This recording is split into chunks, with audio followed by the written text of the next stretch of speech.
How's everybody this evening? We've had a very robust schedule tonight, and we're finally here to, we're going to open up the Audit and Finance Committee meeting. It should start at 6:30, but we have 7:40. Oh, 6 right here. So we're going to get started here, and we'll start with Ms. Kennedy. She's going to take attendance, please. Thank you, Madam Chairwoman. Ms. Willingham? Present. Peter and Clay are excused this evening. Bergdorf? Here. Grimm? Here. Ray Joyce? Here. Lakakis? Mayo? Here. And Camiso? Here. 7 present, Madam Chairwoman. Thank you very much. All right, we're going to get started here. The first item is approving the previous minutes. Motion. I got a motion from Mr. Kakis, I got a second from Mr. Camiso. All those in favor? Opposed? Unanimous. Thank you. The next item we're moving to is number 4 for the sheriff, amending the 2023 Sheriff's Office budget for asset forfeiture. So good evening, Madam Chairwoman. So basically, as you know, we had an employee arrested a few months back. He was charged for stealing well over $100,000 in cash. And as a result of that and the federal audit, we've revealed all kinds of discrepancies, compliance issues. So we've worked hard over the last several months to take all the corrective action, worked with our comptroller. So I'm here tonight to basically look for an administrative remedy that puts this back in compliance, closes everything out, and hopefully we can start fresh and this removes the dark cloud from us. So what we're looking to do is take $313,000 of our overtime line, move it over to the forfeiture line, then cut a check out of the forfeiture line back to our overtime line. Sounds a little funky, but that's what puts us back in compliance. It's a net zero for the taxpayers. Nobody loses anything. It's just an administrative remedy. Move it over, then move it back, and DOJ has agreed to, at that point, say we are compliant. Do I have any questions from Yeah, Madam Chair. Yeah, Mr. thanks. Grimm? Were they able to recoup any money from this? We'll get all our, well, like I said, this part is a net zero. This is nothing, just an administrative remedy, puts us back in compliance. As far as our embezzlement, yes, I'm told that we were guaranteed 100% reimbursement of everything. The case isn't adjudicated yet. We check on it regularly. But we have been told that everything is there, just waiting to come over. Oh, good. Thank you. Thank you, Madam Chair. Any other, Mr. Berger? Thank you, Madam Chair.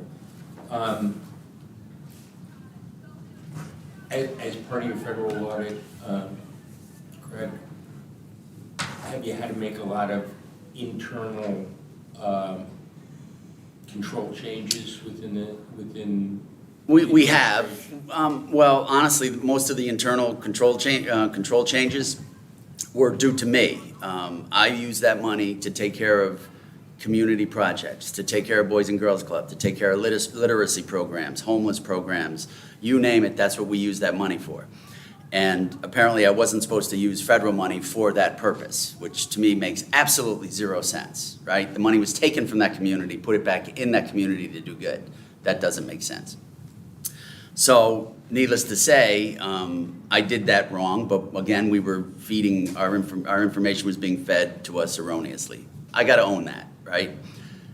Then we were told last week, as we made all our modifications, that don't get too far in the weeds on this because in 2 months, there's a new guidance coming out and you will not be able to spend any money on community programs.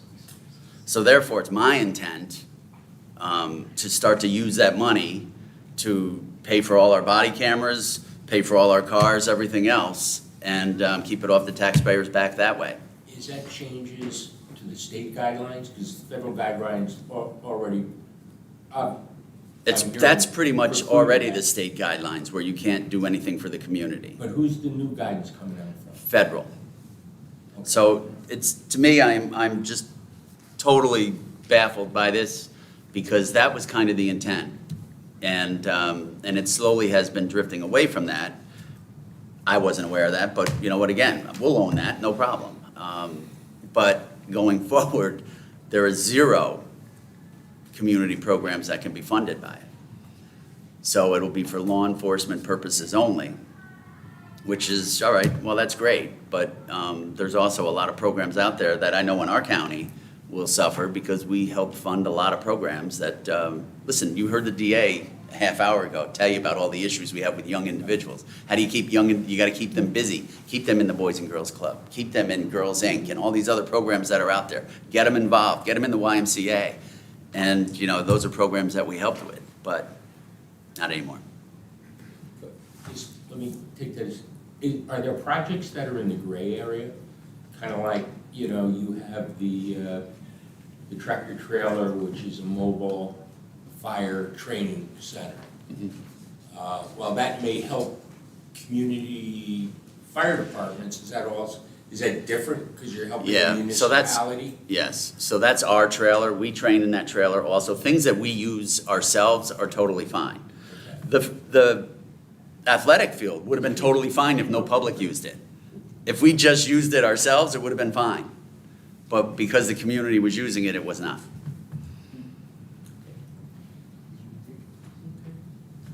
Any other questions? If not, I'll recognize. I'll make a We have motion from Mr. to, Dorcott, second from Mr.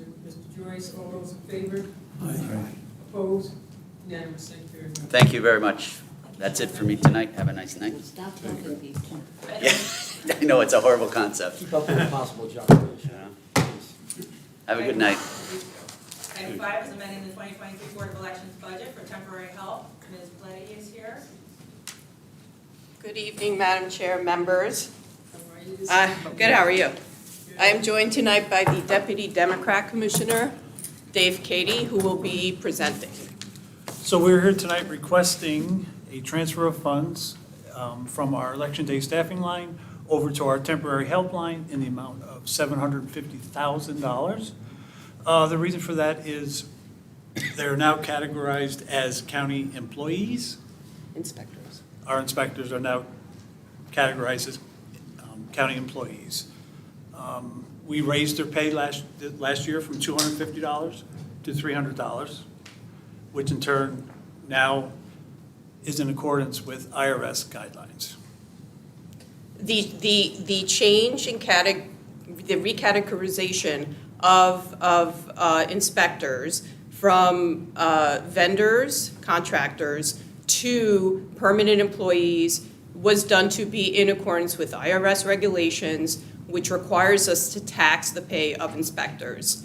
We cannot pay them out of the line that we placed the funds in because that is for contractual expenses. So we are simply requesting the transfer to a personnel line instead, so that they can be paid out of there. So how many inspectors do we have? Well, we usually train about like 1,200, but it depends on the election itself, as you're aware. So sometimes like primaries, for example, this year it wasn't county-wide, so we had significantly less number of inspectors. But this issue is not determined by number of inspectors, it's determined by the pay rate for the inspector itself individually. So there is a threshold that they reach where, when in accordance to IRS regulations, you have to start taxing their pay. And they've reached that threshold due to increase in pay. And particularly for next year, where we anticipate having 3 elections, they're all going to have to become permanent employees. So we're kind of just getting ahead of the issue where there's a lot of paperwork involved in this. So we're putting them on the payroll, and this will save the county from having to face any consequences of not being in compliance with IRS regulations. There are no further questions? quick question. Since you have so many inspectors that are the same from year to year, can you leave them on a stagnant payroll? Yes, that's what we're doing. As inactive or whatever, and just Yes. activate them for the elections for which they're working? Yes, and that's what we anticipate doing. So everybody putting paperwork in probably will only have to do it Only once. once. Only once. It actually, it resolves this ongoing issue of sometimes we use them for unanticipated projects where we have to do a manual audit, which actually occurs regularly in Albany County. All right, I'm sorry, Mr. Commissioner. So we're gonna go from 250 to 350.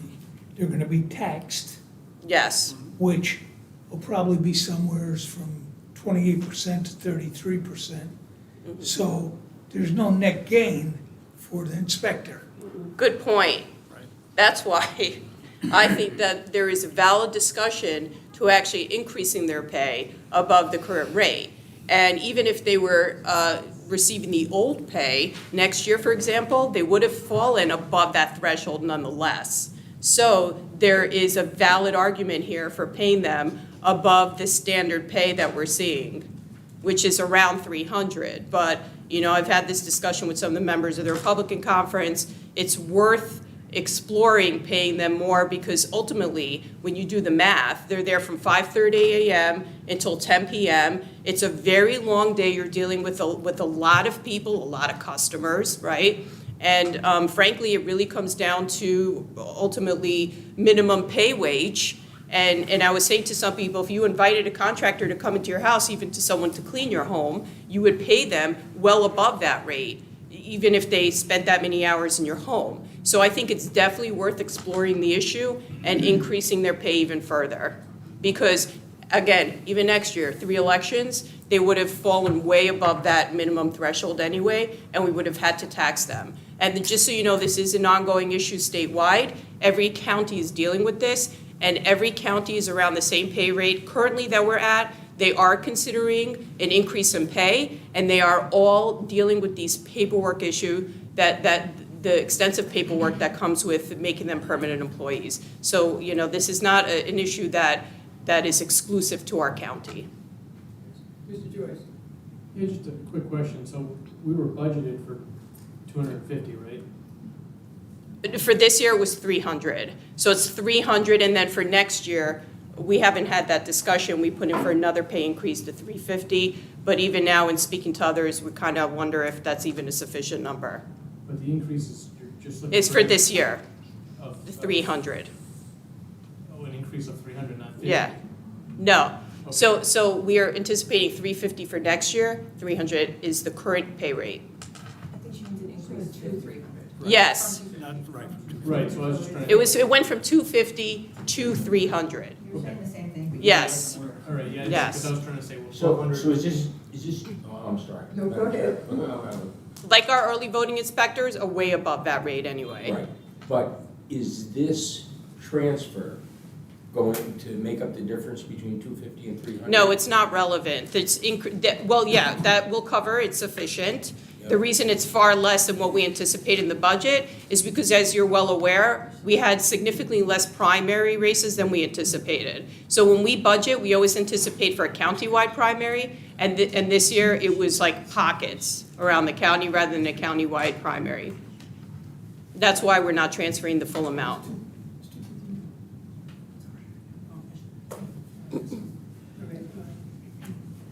Yeah, thank you, Madam Chair.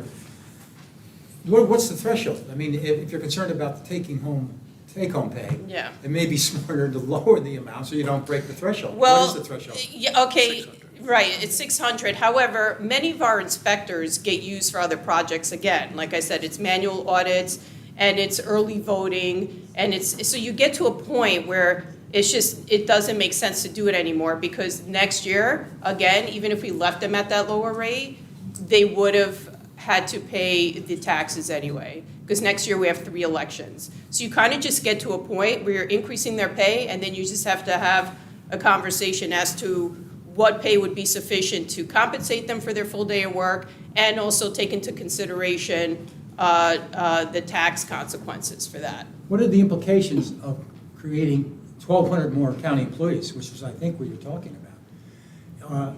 Does the retirement kick in? For example, I knew somebody who was a lifeguard at a state park in college, and that's a state employee. 20 years later, he joined the state at Tier 1 because he was previously a state employee. Are these folks going to get? Yeah, they can opt They into can state, opt in. yeah, Even though they may work 1 day a year? yes. Well, You put it all in there, and they're retired. Yeah, but I mean, I'm not sure. That's what- problematic, to be able to become Well, a county employee for 1 day's work. Understood, but those are the rules. We don't create them, number one. And number two, you have to compensate people for work. You can't suppress the amount of wage that they receive simply because you don't want to have this consequence of you know, paying taxes or But- putting them in a state But system. you're recommending raising the pay, Yeah, Okay, so the IRS kicks in.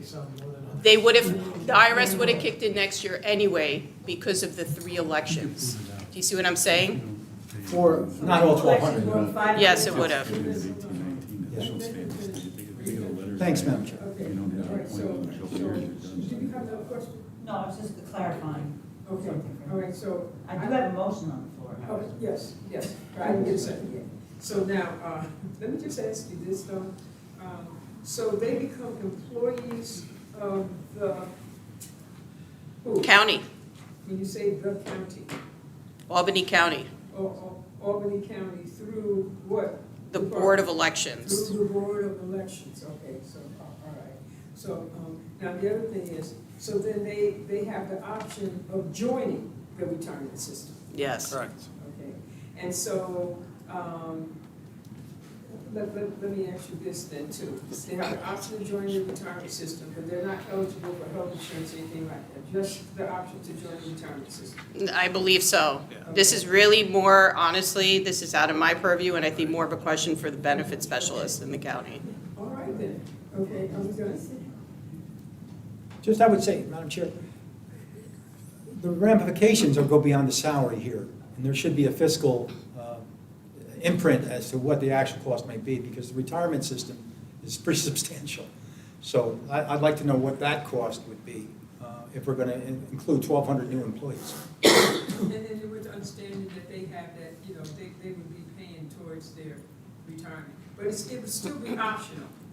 I mean, this, Because it's 1 day of work, though, so it's, you know, 7,000 Yes, they're not Correct. full-time. But you know what, we won't get into that because it is true, that is a personnel question. Yeah. Human resource issue. right. So we're gonna leave that alone. Okay? Fair enough. I'll leave it to the experts. Okay, all right, any more questions on the actual reasons why this is being done? If not, I'm gonna entertain a motion and ask for a second. Somebody? Second. I got a second, I got a motion from Mr. McCaffrey and a second from Mr. Mayor. All those in favor? Aye. Opposed? Unanimous. All right. All right, thank Thank you. you. Item 6 is authorizing the conveyance of real property located at 960 County Road 401 in the town of Westerlo. Commissioner Riley's here this evening. Hello, Mr. Riley, how are you? I'm doing great, Madam Chairwoman. Thank you for taking this up. So, I thought we were going to do number 2 first. I'm going to flip to that one. So this item is a transfer of tax foreclosed property located in the town of Westerlo. It's on County Route 401. This is to the immediate former property owner for full back taxes owed. So in the disposition plan, that is one of the criteria that we can go back on, as long as we are made whole. So we have the money in hand. All other conditions have been met. Motion. I got a motion from Mr. Commissioner. Second. I got a second from Mr. Mayor. All those in favor? Aye. Opposed? Unanimous, thank you very much. Yes, Ms. Bergdorf. Can I just ask the Commissioner a question about foreclosures in general? Yes. There had been a lot of discussion about policies for in-rem foreclosure and changes, and who gets the residual over the, you know, whatever it sells at auction. I think as last I heard, there was a bill that was going to the governor. Did that pass both houses, or what is the status of that? Bring my policy guru in here as Okay, well. So to avoid this one tonight. But I'm so yeah, the bill was signed, or excuse me, the bill was passed by both houses and has been sent to the governor. It has not been signed yet. We're currently in the process of trying to get chapter amendments into the bill to make it more palatable for Counties. everyone, frankly. So that will only apply to properties that have not been taken to judgment, I believe, by this time of signature. But, so, But The- going forward, what kind of an income stream does that take away from the county? if we're being honest, it really actually has very little effect, if anything. The Supreme Court case ruled only that properties where the value exceeds the delinquency, that the delta between the value and the delinquency has to be returned to the former owner. The vast majority of properties that we take, they're completely upside down. That's why we foreclose. You know, for those of you who have ever spoken to Jeff Neal, you know, he pretty, you know, directly will tell you, we foreclose when the tax delinquency exceeds the value, because then if you are an owner, you're not going to sell the property and pay off the taxes and walk away with that amount, or go to the bank and get some sort of financing mechanism. So for us, we're actually frustrated because they kind of used a sledgehammer to solve an issue where a scalpel was needed. We actually already had a process in place that could have been used, that was being developed by law, where we would withdraw properties where the value exceeded the delinquency until they decided on the state and federal level how to handle those, and then proceed with all the others. As an example, if you demolish a building, you have to levy that as a tax. You're obviously not going to get the value out of an empty lot that you would out of a building, and therefore, why would we hold up blighted and decaying properties anywhere in the county if we can flip them around? The next property is a prime example of that, as a matter of fact. And so that's what the chapter amendment efforts that we're doing right now are, is to try and get this in line. Try to carve that. Exactly. Thank you. Now you know why I was confused. Yep. Okay, all right, so we're on to the next item. Yes, item 7 is rescinding the conveyance of real property pursuant to resolution number 399 for 2019 and authorizing the conveyance of real property located at 20 Benson Street in the city of Albany. Madam Chairwoman, as council just stated, this is for 20 Benson Street in the city of Albany. This was brought to us by the legislator representing the district. There was a fire at this structure. This is a developer who's going to pay us $25,000 for it. He has a plan laid out to redevelop the property and get it back on the tax rolls. Mr. Joyce. What's the back taxes on it?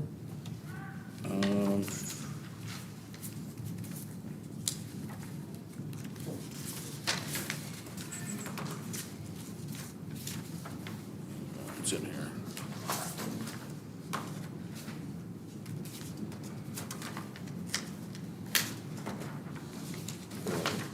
Thought it was right in here. Just while he's looking, so the property was passed on by the land bank. We've had several interested folks ask for the property. All of them passed on the property. So at this point, we are holding onto a property that we could not dispense of. So per the disposition plan, this was deemed basically a demolition avoidance, as well as beneficial to the community. Okay, that makes sense. Yeah, it looks So what are we like doing again? the back taxes owed are $12,500. We're selling it to a developer? $12,500. Oh, so we're making more than what the back taxes were. So I thought the property, they pay for whatever the back taxes were, or if there was some, I think the clause was. That's if it's the previous owner. Yeah. Oh, okay, Yeah, great, yeah. so, okay. Say again, Mr. Bergdorf, I'm sorry. Okay. Hold on one moment. I just want to clarify what was said as far as the back taxes are concerned.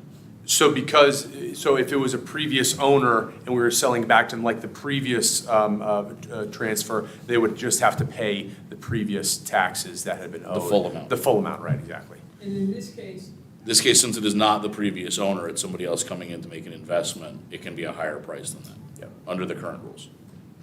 okay, and so this 25,000 is higher than the. Yeah, the taxes owed are $12,500. Okay, Ms. Bergdorf. I was just curious how this fit in with the disposition plan? That's. So with the disposition plan, we try to dispense of properties we start basically with the land bank. If the land bank deems the property to be too much of a liability and they pass on it, then we go to basically canvassing the neighborhood. And then this property is environmentally problematic, so per the disposition plan, we can't auction it. So we basically, sometimes we'll do an RFP. In this case, we had, the public offerings didn't work. So when we were basically waiting for somebody to come and make an offer on the property, because it was the last, kind of the dispensation option of last resort, that occurred. The individual was vetted through our normal process that we would do for any transfer, like through codes, through if they own any other properties, to make sure they don't have back taxes on those properties, et cetera. If they're owners of other properties in good standing, this individual is, and so that's why we bring it to you today. There are no other questions? I got a motion? From Mr. Joyce? Second. Second from Mr. All those in favor? Aye. Opposed? Unanimous, thank you very much. Thanks, Bill. And last one for Commissioner Riley, item 2, approving the proposed 2024 to 2028 Albany County Capital Program. So, Madam Chairwoman, this is identical to the plan that was put in front of you last month in anticipation of a public hearing. The public hearing, I believe, is all taken care of and good now, so just trying to get the plan adopted. No, no, either. I got a motion? I got a motion from Mrs. Katz? Second. Mr. Bergeron, all those in favor? Aye. Opposed? Unanimous, Thank you very much. And then item 3 is requiring a survey of the impact of newly arrived persons on the Albany County budget.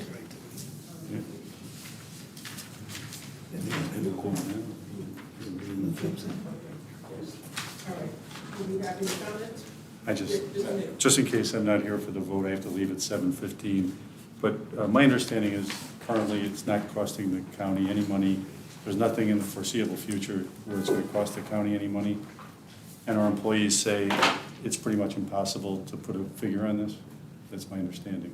So I'll be voting no. I just want to say this because I do have to leave, but, so I'll be voting no on this in case I'm not here for the vote today. Dave, I'm going to make it very simple for you. Okay. I don't believe it, but go ahead. Okay. Are you done, Mr. Mayor? Pardon me? Are you done? I'm done. That was, yeah, Okay, I made it simple. Okay, thank you very much, Madam Chairman. I think this is the third time this week we have gone through a committee with this proposed resolution. I don't believe that there's any need to recap what happened this week. I spent a lot of time trying to set the stage for what I was thinking. My resolution is about transparency and fiscal responsibility. I've been a member of this committee for 7.5 years. We've had agreements and disagreements, but we've always worked together for the good of the county. I've always been under the belief that improving transparency, fiscal responsibility, and planning is our core mission, along with developing the county budget. The proposed resolution is not a political statement. This is about preparing Albany County to deal with a fiscal emergency. This is the hand that we have been dealt. We can bury our heads in the sand and pretend it's not happening, because there will be financial impacts in the years ahead, maybe in the months ahead, to social services, childhood education, housing, healthcare, you name it. 50 kids at the Sure Stay on Wolf Road, who all of a sudden, right before a school year, are potential enrollees in the North Colony school system, need English as second language teachers, pre-K teachers, space, etc. These are some of the unintended consequences that we as a community have an obligation to prepare for. I think we need to be accountable to taxpayers who pay our salaries and keep our government running. We need to be responsible with tax dollars. Somebody in county government should be able to track and provide this data. If we're saying we can't, that's absolutely irresponsible. Because I'm telling you that if the federal government or the state of New York came up with $1 billion grant program and Albany County was asked to put in to get a share of that grant for their efforts relative to what they have done for the migrant community, I guess based on what I'm being told is we'd have to tell the county executive, we don't have any data. We can't draw any data. There's no way we can even apply for that money. So that's why I say there's data there. There's the ability to track every one of our programs day by day, expenditure by expenditure. It's all there. It's all in the Munis system. So when people say that there's no data available, it's not true, and if we can't track it, it's irresponsible. If we're saying we can track it, but we're afraid to track it because we don't want to talk about it, well, that's an abdication of our legislative responsibility. So that's what this is all about, and if anybody has any questions, feel free. Otherwise, present what you're gonna do. Dave, you already said what you're gonna do, so, Ms. Kennedy? Just to follow up on the same thing that we've had all week. It's not that these numbers don't exist, they just don't exist in the format that they're being requested. So what the executive department, it is my understanding, can produce is the current benefit roll numbers for any of the programs that we have available for social services. And that's already available to any legislator, you can get that anytime. any So- legislator can get that at any time. Mr. Bergeron? No. Where she has the floor. It's all public information.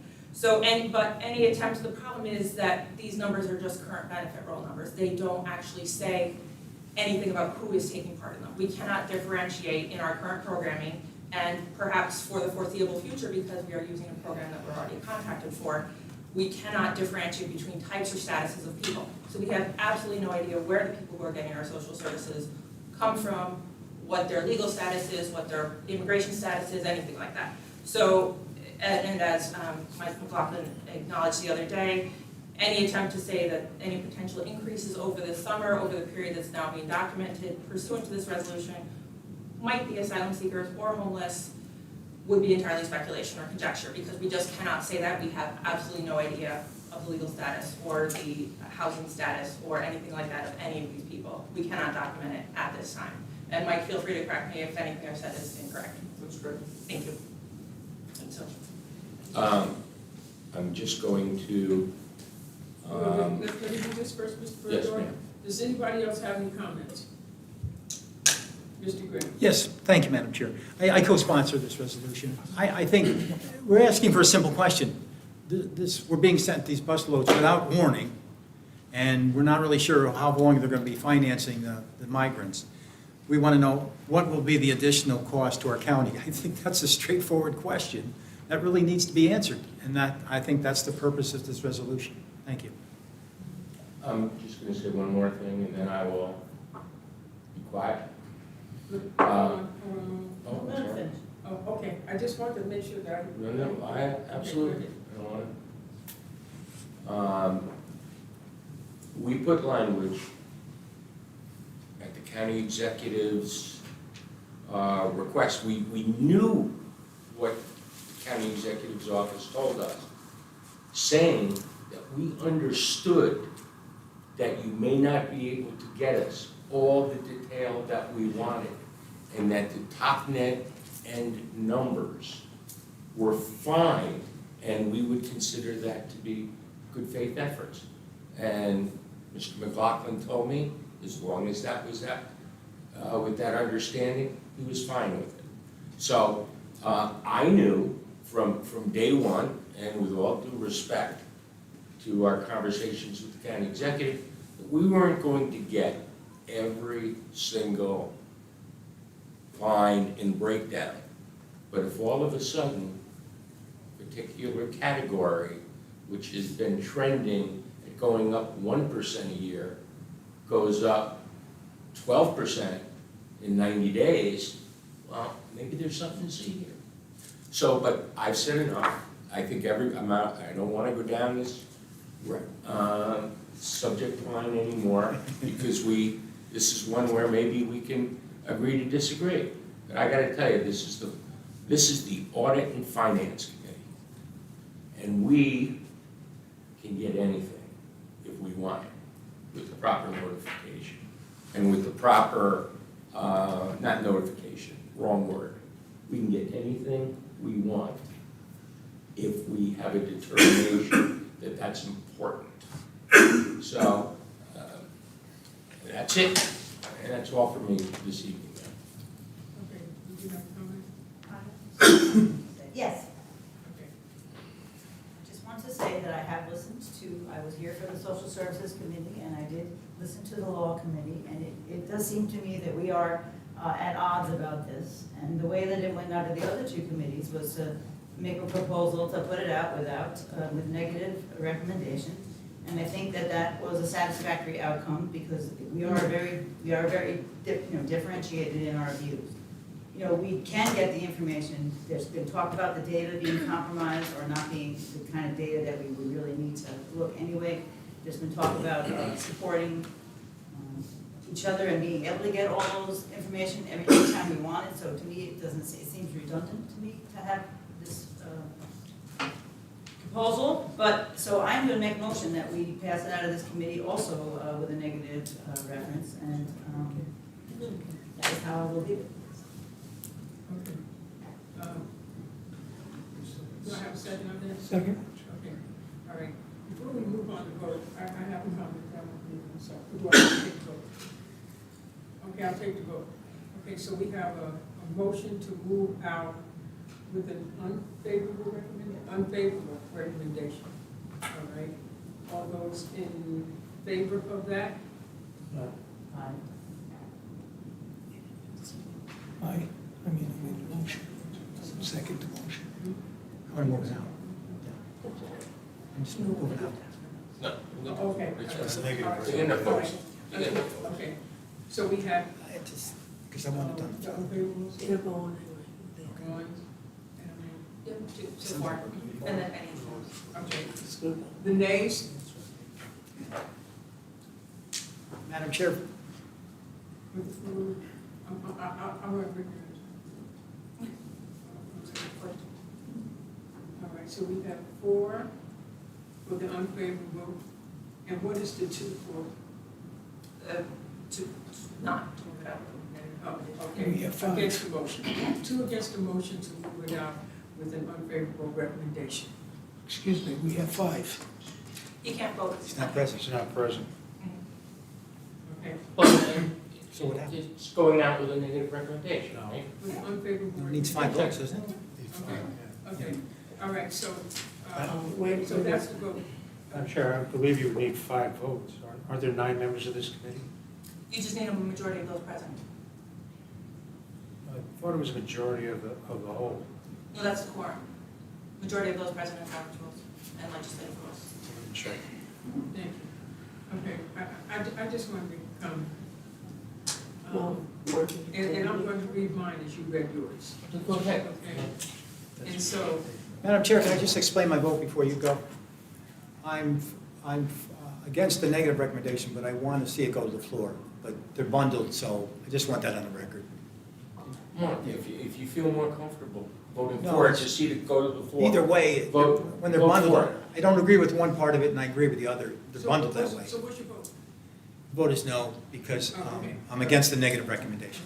Okay, thanks, Madam Chair.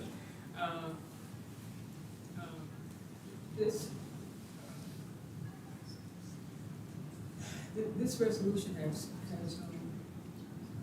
caused a lot of thought for a lot of different people, for many different reasons. And, but I'm still curious to, really, even with all that you said, what really prompted, for you to go there? Because this isn't the first time that we've seen an influx of people surfacing the county or the state, and it's not the first time we've needed to track services rendered. So, which could be domestic violence survivors, unhoused veterans during the height of the pandemic. And as an elected body of officials, the nature of our line of work is to ensure that we provide help for those who are in need. I agree with every word you said. And so, but my feeling is this resolution aims to dismantle this responsibility as a proud area of sanctuary. Now, I understand, as Michael McLaughlin acknowledged on Tuesday night during committee, numbers of the nature requested in this resolution will never be able to accurately reflect whether increases are caused precisely by a specific group of people. And so, and any attempt to do so is entirely speculative. And so, as my position as a legislator, it has always been public knowledge that all legislators have the right and the ability to access what our programs can offer, which is the current benefit roll numbers, which I have done down through the years and requested information as to the supplemental benefits and so forth and so on. It's nothing that's been hidden. We've been doing it for years. We had access to the number of services provided to select populations and communities, and we do it by zip code. We already know that there are increased rates in SNAP and Medicaid, and we know which communities that they're coming from. Already, we get that information. So there is, to me, nothing more that needs to be divulged in order to track budgetary costs than what is publicly shared already, because the methodology to obtain that information simply does not exist. So we've also heard in no uncertain terms that this resolution will do nothing new in that regard, because we get it already. So what is being requested is simply, it's not tangible. We can't produce the numbers that our programs cannot calculate in specificity. Our programs are not designed to differentiate between types, backgrounds, or statuses of people, and nor should that be permissible. And I want to point out the fact that this resolution wrongly and is confusing because it includes unhoused individuals. There's a housing unit in my district where the unhoused individuals are being placed, and they're from Troy. I already know where they're coming from. I already looked into it, but they're from Troy. So now my question would be, do you want us to keep tabs on them too to find out what street they came from in Troy? Okay? Or do they somehow fall outside of the intent of this resolution? So to me, there's holes in the sponsors legislation that can't be patched with insufficient and weightless statements aimed at other municipalities that are not ours. We have never, and never have, and never will pass ineffective legislation for the sole purpose of making a political statement, and that's exactly what this is.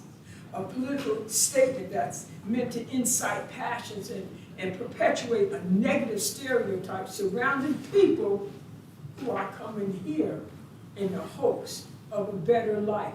No different than people that migrated here from the South in the 50s to get away from what was going on in the South, that they came north. From my parents, my parents being those people, and my uncles and my relatives being those people right here within this country. So I can't stand behind a resolution that parallels negative and harmful speculations towards those who have trusted us to offer our aid, our guidance, and support as the elected body of a community founded on these words. Give me your tired, your poor. Who are we to turn people away who have crossed the border legally, as far as we know, coming here from Texas or wherever in search of a safe life for themselves and their families? And we are not the arbiters of who deserves help and who doesn't. And that is the reason why I cannot support this measure, because it asks us to do just that.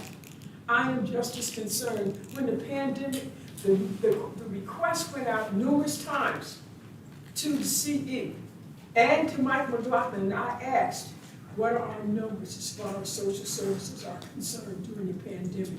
That was something that we needed to know, to how we were actually being affected. So when the dollars came in, we did what we had to do with it as far as the budget was concerned, to undergird really what was happening to us in this country, and specifically in Albany County. I don't see this as something that makes us look good when we want to single people out and, you know, call them asylees and call them migrants and this and that. These stigmas, it is something that stigmatizes people. I don't see anything wrong with finding out what our increase in numbers are. I request it all the time. I do. I want to know how our numbers look as far as cohorts is concerned. And there's things that I have found out in regards to that, on who really is more adversely impacted and utilizes the services that the county provides in the different areas and municipalities of our county. And for that reason, I'm going to vote this out because I think the people deserve to hear. You have the right to put this forward, and I will not deny you that. I will not do that. At the same time, too, I think I cannot let it go without saying truly how a lot of people feel about this and the really passionate responses to this and what is going on too. So, with that said. Did you want me to answer any of the No. points? You asked me a bunch of questions. You said, I want to know this and that. So you really didn't want to know. No, this is, okay, I want to, can I have a motion to adjourn? Motion to adjourn. Okay. Can I have a second? Thank you very much.